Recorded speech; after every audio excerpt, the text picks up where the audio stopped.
Bueno, y por ahí hoy Saludos tenemos para acá. un oyente destacado porque le hemos Ahí te acerco.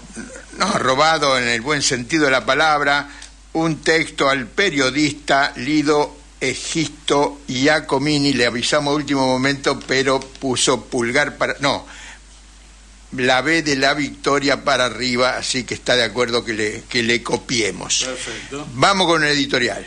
Adelante.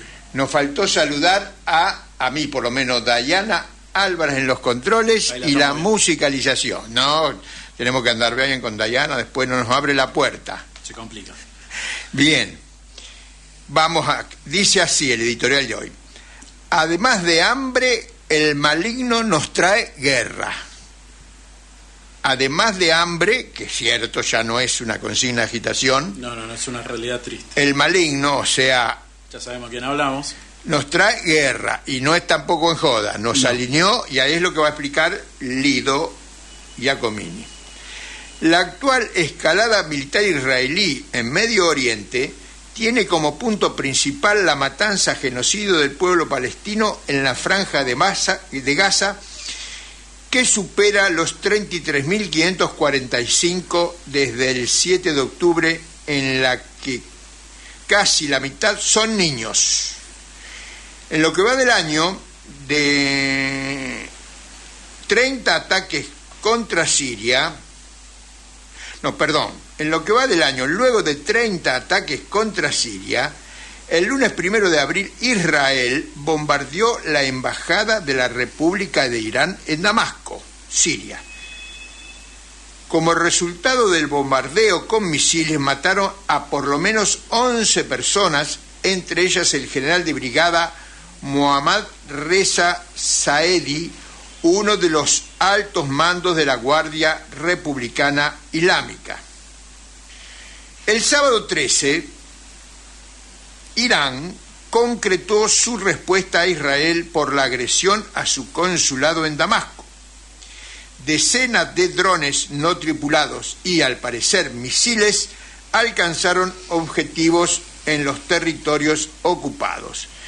Una cosa que aún en medios no alineados con el gobierno, como por ejemplo C5N, y no lo estoy criticando porque hablaron bien, incluso lo entrevistaron a el sociólogo, bueno, no me lo noté y en la rapidez se me fue, pero ya me voy a acordar. Es muy conocido y compañero, hemos participado en decenas de charlas juntos. Bueno, él explicó bien, pero el clima alrededor de la noticia era que Israel respondía al ataque de Irán. Sí. No es así. No, ahora vamos a charlarlo bien. Lo vamos a charlar. Hubo un bombardeo con misiles de Israel contra la embajada iraní en Siria. En Siria, ni siquiera fue en territorio iraní. No, pero la embajada claro, pero digo, es un tercer país, sí. Además, en la que quiero decir, bueno, también murieron sirios, además. Sí, también. Este es un marco adecuado para levantar en nuestro editorial semanal la ajustada y precisa síntesis de la situación internacional escrita por el periodista Lido Egisto Iacomini. Y dice así: los tres frentes de la guerra mundial híbrida. 1. El frente europeo, la guerra de Ucrania. 2. El frente oriental, la ocupación de Gaza. 3. El frente del Atlántico Sur, con el experimento Milei. Estados Unidos está haciendo un esfuerzo desesperado por impedir una derrota estratégica con la pérdida de su papel hegemónico y el triunfo del mundo multipolar. El escenario geopolítico está siendo ocupado por China, Rusia y los BRICS. Estados Unidos fracasó en su intento de imponer en su beneficio el modelo de globalización alcanzado por la civilización actual. Complicados por el declive del dólar y la crisis del modelo neoliberal, intentan una contraofensiva con una política extremadamente dura que va desde el uso de terceros países para la guerra, la otanización de la antigua Unión Europea, la derechización extrema de la cultura política occidental, la utilización de fantoches filofascistas como Zelensky, Bolsonaro o Javier Milei, hasta el más descarado que encubierto del genocidio, el apoyo más descarado que encubierto del genocidio sionista sobre el pueblo palestino. La Unión Europea es como un gran corral donde se amontonan las antiguas potencias coloniales que sueñan con sus viejos laureles de hegemonía, aunque se conforman con su papel de socios minoritarios de un capitalismo en decadencia. La OTAN es un pequeño corralito en el que Estados Unidos intenta introducirlos forzados como compinches en sus aventuras militares para mantenerse como gran hegemón. Pero el núcleo duro de esta defensa de la hegemonía imperialista es solo un trípode: Estados Unidos, Israel y Gran Bretaña. El Frente Europeo, víctima voluntaria, y la otra vez se autobombardearon el Stream, el Nord Stream, sí, el gasoducto, sí. Bueno, sí, se lo autobombardearon prácticamente. Víctima voluntaria de su ceguera seguidista, sufre la peor derrota militar con Rusia. El peor, sí, porque disimulan, mandan gente a la carnicería muertos para mantener una guerra, para salvar la imagen de Estados Unidos y la OTAN, nada más. La guerra está definida.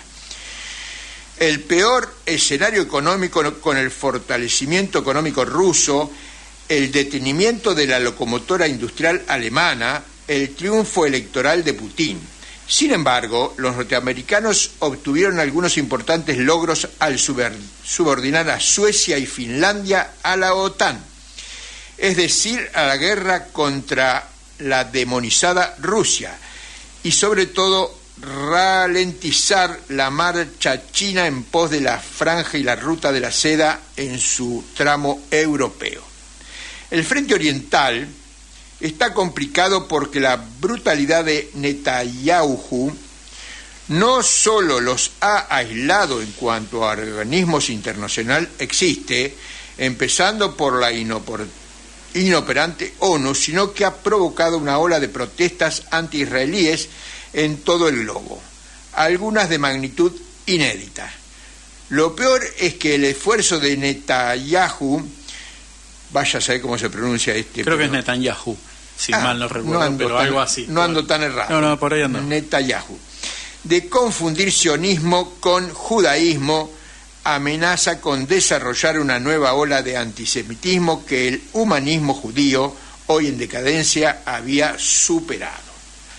Ahora, apostando a escalar el conflicto a una guerra generalizada que involucre de manera abierta a Estados Unidos, atacó este 1 de abril el consulado iraní en Damasco, matando dirigentes militares persas en una abierta provocación.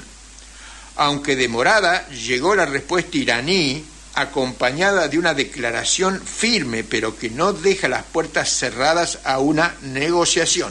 Claro, nadie quiere la Tercera Guerra Mundial, aunque a algunos parecería que sí. Para Netanyahu, pero sobre todo para Biden, es la oportunidad de tómalo o déjalo, o se entra en una negociación razonable que desescale el conflicto, o se marcha hacia una vasta conflagración. Putin ya ha dicho que si Israel ataca a Irán, Rusia irá a la batalla. Y ahora acá nosotros. Y en el tercer frente, el gobierno argentino cumple su papel de destruir todos los avances latinoamericanistas que le impedían a los Estados Unidos reconstruir el patio trasero norteamericano, a la vez de consolidar la base de la OTAN en Malvinas. Por si todo esto fuera poco, Milei acaba de ceder a Estados Unidos una base aeronaval en Ushuaia. mientras se dedica a entorpecer las buenas relaciones entre nuestras naciones desparramando insultos a troche y moche. Hemos visto a un Milei sobreactuando y zarpado, negarse al ingreso a los BRICS, frustrando las expectativas de potenciar el eje económico y político con Brasil, embistiendo contra un México gobernado por AMLO, López Obrador, y una Colombia con un presidente como Petro. Para completar los desatinos, está involucrando a la Argentina en las guerras de otros países donde nadie lo ha llamado. Sí, porque fueron a comprar a Dinamarca aviones chatarra del año 1970. Después de frustrar las chances de que Argentina comprase equipos mucho más avanzados que había ofrecido el gobierno chino, por ejemplo, ¿no? Claro. En una guerra de otros países, donde nadie lo había llamado, abandonando nuestra tradicional política de neutralidad. Lo que Milei logró con la intervención de la generala Richardson, su verdadero jefe, ayudado por la delirante política exterior de Mondino, es liquidar la perspectiva de un polo geopolítico latinoamericano, obturar la colaboración con China y postergar la construcción de la patria grande. La perspectiva dibuja una Argentina frustrada con riesgo de balcanización, una balcanización, de fragmentación, de atomización. Lo venimos diciendo casi Exacto. todos los programas acá. No es una cosa que se nos ocurre a nosotros, es lo que está ocurriendo en la realidad. Una entrega de nuestra soberanía sobre nuestros recursos naturales, un cierre a la perspectiva del país, un industrializado y modernizado con el autoeléctrico argentino-brasileño, potenciado con el litio argentino-boliviano, abandonado los proyectos de reconstruir nuestra red ferroviaria con un nuevo diseño bioceánico y no porteñocéntrico. Con la inclusión del tren bala, también, bueno, venía dentro de ese proyecto. Proyectos que contaban con el aval financiero de China y que el presidente y su ministro Caputo se apresuraron en hacerlo naufragar a la par que convalidar los ajustes exigidos por el Fondo Monetario Internacional. Habría que considerar que la situación del pueblo argentino aún podría ser más dura y difícil. Estados Unidos vive una interna complicada porque sus opciones son tajantes e inéditas. Ceder en su ambición hegemónica y negociar un papel modesto y realista en el mundo multipolar o escalar el conflicto geopolítico atravesando la barrera de la sensatez que lo conduciría a una guerra mundial. Imagine cualquiera de las posibilidades intermedias anteriores a la tragedia nuclear y elija usted, dice Lido Giacomini. Argentina, a través del deforme Chucky, entiendo que es Milei, ¿no es cierto? Yo entendería que sí, pero... Chucky, bueno, tuve ¿no? que buscar ahí en el teléfono, puse Chucky y aparecía... Entendí que era un muñeco, ¿no? Un muñeco maldito. Un muñeco maldito, sí, así claro. que muñeco maldito es Milei. Bien. El deforme Chucky ya le ha prometido a Zelensky colaboración militar, pero ¿qué va a colaborar si no sabe ni tirar con la gomera? Para continuar la guerra con Rusia. Se abraza con la banda de Netanyahu y viaja a Estados Unidos para convertirse en un semidios iluminado por la Lubavitch. Nos podemos, sin comer la ni beberla, vernos envueltos en una guerra internacional y para colmo del lado de los malos. Es como si en 1944, fin de la Segunda Guerra Mundial, ya a finales de la Segunda Guerra Mundial, hubiésemos abandonado la neutralidad y nos hubiéramos aliado a la Alemania nazi. Un horror injusto e inoportuno, a menos que los argentinos quisiéramos apostar en esta timba del horror. Finaliza el periodista, a quien le agradecemos infinitamente, Lido Giacomini.